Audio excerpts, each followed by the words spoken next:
योगी आदित्यनाथ की सरकार में संभल के सिविल जज आदित्य सिंह ने 2 घंटे में मस्जिद के नीचे मंदिर खोजने का फैसला सुना दिया। 2 दंगों की तस्वीर आज मैं आपको दिखाती हूँ। पहले दंगे की तस्वीर बहराइच की है। इसमें हाथ में लाठी डंडा लेकर हिंदुओं की भीड़ गोपाल मिश्रा की मौत के बाद बहुत गुस्से में है और मुस्लिमों की दुकानें जलाने निकली है। पुलिस बीच में खड़ी दिख रही है। पुलिस इनको रोकती तक नहीं है। ये लोग मुस्लिमों की दुकानें और गाड़ियां जला रहे हैं। अब ये दूसरी तस्वीर देखिए। ये दूसरी तस्वीर संभल की है। संभल में मस्जिद के नीचे मंदिर खोजने का विरोध कर रहे मुस्लिमों पर पुलिस गोलियां चला रही है। दोस्तों, संभल के अंदर का मामला आप लोगों की नजरों में है। किस तरह से संभल के अंदर 5 शख्स को शहीद कर दिया गया, लेकिन उसी के बाद से एक सवाल उठाया जा रहा है। मोदी का इस्तीफा तैयार हो चुका है। जी हाँ, मोदी अपने पद से इस्तीफा देंगे। हमारे साथ वरिष्ठ पत्रकार मौजूद हैं, प्रज्ञा मिश्रा जी। उनकी इस रिपोर्ट को आप लोग जरा गौर से देखिए, सुनिए कि आखिर क्या कुछ संभल के अंदर हुआ और किस तरह से यहाँ पर साजिश रची गई। वीडियो देखिए। नमस्कार।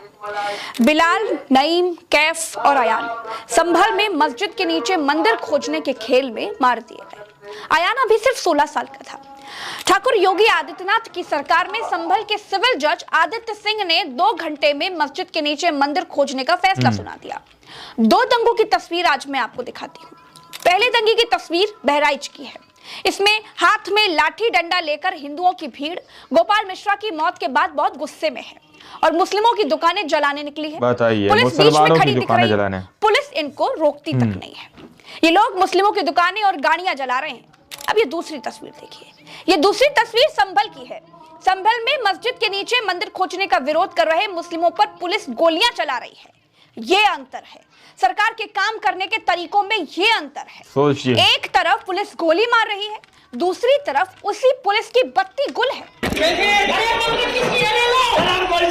गोली चला, गोली इस तरह की आवाज आ रही है। दूसरी तरफ पुलिस खामोशी से खड़ी हुई है। ये मुसलमानों की दुकानें जलाने जा रहे हैं। दोस्तों, भारत देश के अकेले उत्तर प्रदेश में ही 1 करोड़ 9 लाख केस पेंडिंग पड़े हैं। लेकिन उत्तर प्रदेश की अदालत ने मस्जिद के नीचे मंदिर की खोज के लिए बिजली जैसी फुर्सत दिखाई। 19 नवंबर को सुबह 11 बजे चंदौसी जिला कोर्ट में केस दायर किया गया। दोपहर 1 बजे सुनवाई हो गई। शाम को 4 बजे कोर्ट कमिश्नर ने मस्जिद के नीचे मंदिर खोजने का फैसला सुना दिया। शाम 5:30 बजे कोर्ट कमिश्नर संभल के जिलाधिकारी से मिल गए।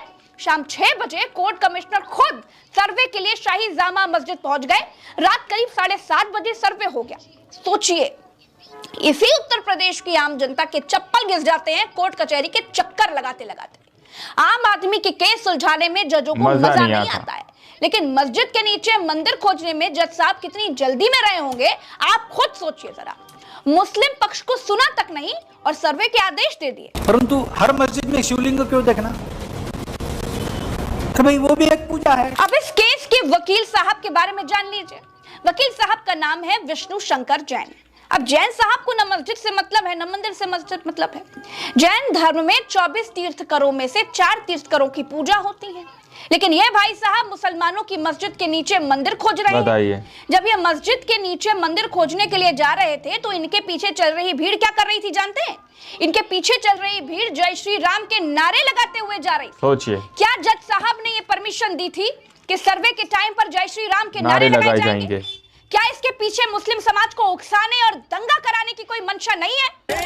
बताइए, मुस्लिम इलाके के अंदर जाकर इस तरह से मस्जिद के पास। जिस उत्तर प्रदेश में मंदिर मस्जिद के मामले बेहद सेंसिटिव श्रेणी में आते हैं, उस उत्तर प्रदेश में जज ने बिजली की रफ्तार से ऐसा सेंसिटिव फैसला आखिर क्यों सुनाया? पूर्व सीजेआई चीफ जस्टिस चंद्रचूड़ ने कानून की देवी की आंखों से पट्टी क्या कानून की देवी की रूप सज्जा संवारने के लिए अटवाई थी? क्या आदरणीय जज साहब को समाज का ताना बाना समझ में नहीं आता है? इतनी जल्दबाजी हुई क्यों? क्या सुप्रीम कोर्ट की कोई बॉडी ये जिलों में इस तरह के जजों के फैसलों पर नजर रखती है? सुप्रीम कोर्ट बताए कि क्या तुरंत तत्काल ये फैसला सुनाने की कोई जरूरत थी? क्या जज की गलती से 5 नौजवानों की हत्या हुई? इन सवालों के जवाब क्या कोई अदालत देगी और इतनी तेजी से देगी? क्या सुबह केस दाखिल किया, दोपहर में फैसला सुना दिया जाए और शाम को 5 नौजवानों के हत्यारों को सजा सुना दी जाए? क्या है ऐसी कोई कोर्ट? दोस्तों, इन बच्चों के माँ बाप अगर केस लड़ने के लिए जाएंगे ना तो इन्हीं जजों की कोर्ट में केस 100 सालों तक पड़ेगा। सही बात है। बाद में मस्जिद के नीचे से मंदिर कहीं भागा तो जा नहीं रहा था। 5 मुस्लिम नौजवानों की हत्या हो गई और इस हत्या के जिम्मेदार सीधे सीधे फैसला सुनाने वाले जज साहब और उत्तर प्रदेश की सरकार है। दोस्तों, उत्तर प्रदेश में आम आदमी से लेकर संवैधानिक संस्थाओं तक में हिंदू मुसलमान का ऐसा जहर घोल दिया गया है कि कानून का कोई मतलब ही नहीं रह गया है। भारत का कानून प्लेस ऑफ वर्शिप लॉ 1991 में यह कहता है कि 15 अगस्त 1947 से पहले अस्तित्व में आए किसी भी धर्म के पूजा स्थल को किसी भी दूसरे धर्म के पूजा स्थल में परिवर्तित नहीं किया जा सकता। अगर कोई इस एक्ट का उल्लंघन करते हुए पाया जाता है या ऐसा कोई प्रयास करता है तो उसे जुर्माना और 3 साल की सजा तक में जेल भेजा जा सकता है। दोस्तों, ये कानून कांग्रेस के प्रधानमंत्री पीवी नरसिम्हा राव की सरकार 1991 में लेकर के आई थी। मुगलों ने भारत पर 500 सालों तक राज किया है। बाबर ने न जाने क्या क्या बनवाया है, क्या क्या तोड़ा होगा। क्या आज भारत में रह रहे मुसलमान बाबर ने कैसे शासन किया और क्या क्या और कैसे कैसे बनवाया, क्या क्या हटाया, उसके लिए जिम्मेदार है क्या? तो क्या अब हर मस्जिद के नीचे मंदिर खोजा जाएगा? क्या कानून की आड़ लेकर मस्जिद के नीचे मंदिर खोजने वाले ऐसे ही लोगों को मरवाते रहेंगे और खुद मुस्कुराते रहेंगे? संभल की शाही मस्जिद में जब वजू खाने का पानी निकाले जाने लगा तो मामला और ज्यादा बढ़ गया। यह अफवाह फैल गई कि मस्जिद के भीतर तोड़फोड़ चल रही है। उसके बाद लोगों मैंने फौरन ही अनाउंस किया कि गोली चलने के आदेश मिल चुके हैं पुलिस प्रशासन को। लिहाजा मेरी गुजारिश है, अल्लाह के वास्ते, खुदा के वास्ते, सारे लोग हट जाएं, चले जाएं, अपने अपने घरों को चले जाएं, शांति बनाए रखें। उसके बावजूद भी कुछ लोग वहाँ ये जानने के लिए रहे कि क्या वाकई में जामा मस्जिद की खुदाई हो रही, और किसी लिए नहीं, इसलिए। लेकिन खुदाई की अफवाह किसने फैलाई? जी, खुदाई की अफवाह किसने फैलाई? खुदाई की अफवाह इसलिए फैली कि वो पानी जब चारों तरफ चला तो पब्लिक में ये अफवाह हो गई, ये भ्रम हो गया, ये हो गया कि खुदाई चल रही है इसलिए ये पानी आ रहा, क्योंकि वो पानी आने का कोई टाइम था नहीं। अंदर से लगातार अनाउंसमेंट भी हो रही है और उसके बाद भी अफवाह फैल रही है, तो ये तो कहीं ना कहीं आप लोगों की कमियां रही ना?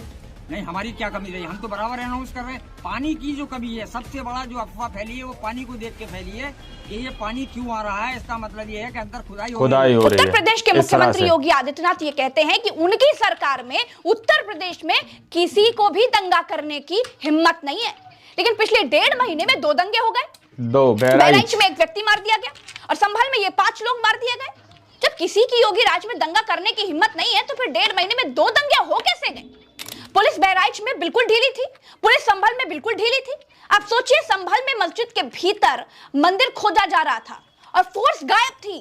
जो फोर्स अब लगाई गई है वो मस्जिद में मंदिर की खोज वाले दिन कहां थी?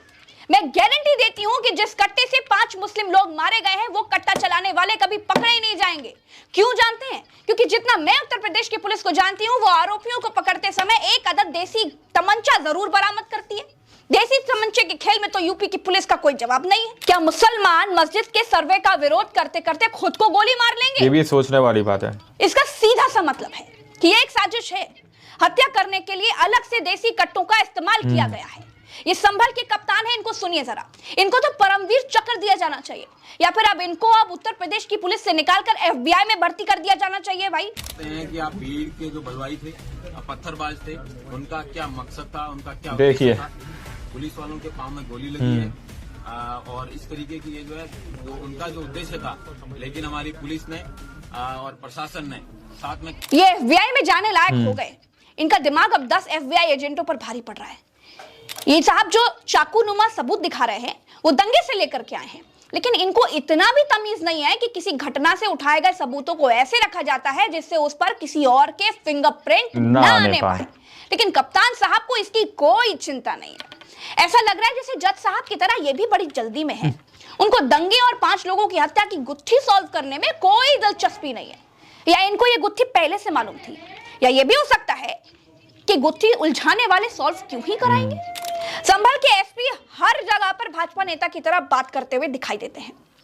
सर्वे के समय पर्याप्त पुलिस क्यों नहीं थी?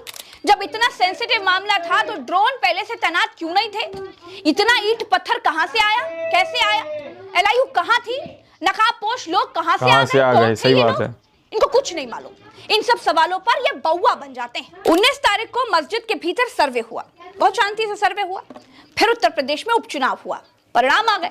परिणाम के बाद फिर से टीम सर्वे करने के लिए पहुंच गई। अब सोचिए, 19 तारीख से लेकर 24 तारीख तक पुलिस के पास पर्याप्त समय था, सब कुछ शांति से निपटाया जा सकता था, सारे इंतजाम करे जा सकते थे, लेकिन शांति कायम नहीं रहने दी गई। इसके पीछे सोची समझी साजिश है। DM कप्तान के इतने बड़े फेलियर के बाद भी दोनों अपनी अपनी पोस्ट पर जमे हुए हैं। कप्तान की बयान सुनकर आपको लगेगा कि मामला कुछ और है, मसला वो नहीं है जो दिख रहा है। उत्तर प्रदेश में 1.5 महीने में 2 दंगे हो गए हैं, वो भी बिना किसी बड़ी वजह के। सोचिए, दंगों की जमीन बनाई जा रही है, फिर दंगे हो रहे हैं। बटोगे तो कटोगे नारे की क्रोनोलॉजी समझेंगे तो बहुत कुछ समझ में आ जाएगा। फिलहाल इस वीडियो में इतना ही, दीजिए इजाजत, चलते हैं। राम राम, दुआ सलाम, जय हिंद। ईश्वर दंगे में मारे गए 5 युवकों की आत्मा को शांति दे। नमस्कार दोस्तों, आप लोगों ने इस वीडियो को शुरू से आखिर तक देखा। वीडियो के अंदर साफ तौर पर बताया गया कि किस तरह से पुलिस किस तरह से काम करती है। यानी कि अगर कोई अलग विशेष समुदाय के लोग हैं तो उन पर गोलियां दागी जाती हैं, लेकिन वहीं पर अगर कोई दूसरे रिलीजन के लोग हैं तो उनके साथ चला जाता है। ये तस्वीर है दोस्तों। वाकई में अपने आप में काफ़ी बड़े सवाल खड़े होते हैं। प्रधानमंत्री नरेंद्र मोदी जी के राज में अगर इतने बड़े बड़े दंगे हो रहे हैं, बहराइच के अंदर दंगा हो गया, अब संभल के अंदर दंगा हो गया, मणिपुर का भी दंगा शांत नहीं हुआ, तो मोदी जी को अपने पद से इस्तीफा दे देना चाहिए। इसी के आधार पर लोग सवाल उठा रहे हैं। स्टार्टिंग में मैंने कहा कि मोदी का इस्तीफा तैयार हो चुका है, क्या मोदी जी अपने पद से इस्तीफा देंगे? ये सवाल है दोस्तों बहुत बड़ा। सीएम योगी आदित्यनाथ के राज में बिना वजह के, बिना किसी चीज़ के अचानक से दंगे हो जाते हैं। बहराइच के अंदर ना कोई वजह ना कोई मामला, वहाँ पर दंगा हो जाता है। संभल के अंदर इतना बड़ा दंगा हो जाता है। ज़रा सोचिए कि किस तरह से साजिशें रची जा रही हैं वाकई में, लेकिन इन पर किसी भी तरह की कार्रवाई नहीं होगी। अब आप लोग सोचिए, 1 करोड़ 9 लाख करीब केस जो है उत्तर प्रदेश के अंदर पेंडिंग है, लेकिन जैसे ही मस्जिद का केस कोर्ट में पहुंचता है तो तुरंत उस पर कार्रवाई शुरू हो जाती है, वहां पर जांच पड़ताल शुरू हो जाती है, बिना किसी मुस्लिम पक्ष के सुने वहां पर जज साहब पहुंच जाते हैं। तो ये अपने आप में काफ़ी बड़े सवाल हैं, जो सवाल के कटघरे में आकर ये पूरा मामला खड़ा हो जाता है। अब देखना ये कितनी निष्पक्ष होकर यहाँ पर हमारी सरकार इस मामले को गंभीरता से लेती है। हालांकि जो 5 लोग शहीद हुए उसको लेकर पता नहीं मोदी जी ने कोई ट्वीट किया भी है या नहीं, लेकिन अभी तक मेरी नज़रों से तो कोई ट्वीट नहीं पूछ रहा। इतना बड़ा मामला देश के अंदर हो गया, लेकिन मोदी जी को फुर्सत नहीं है। बाकी आप लोगों ने इस पूरी रिपोर्ट को देखा, सुना, क्या सोचते हैं, क्या समझते हैं, अपनी राय कमेंट सेक्शन में जरूर दीजिएगा। इन तक वीडियो में जब तक के लिए जय हिंद, जय भारत।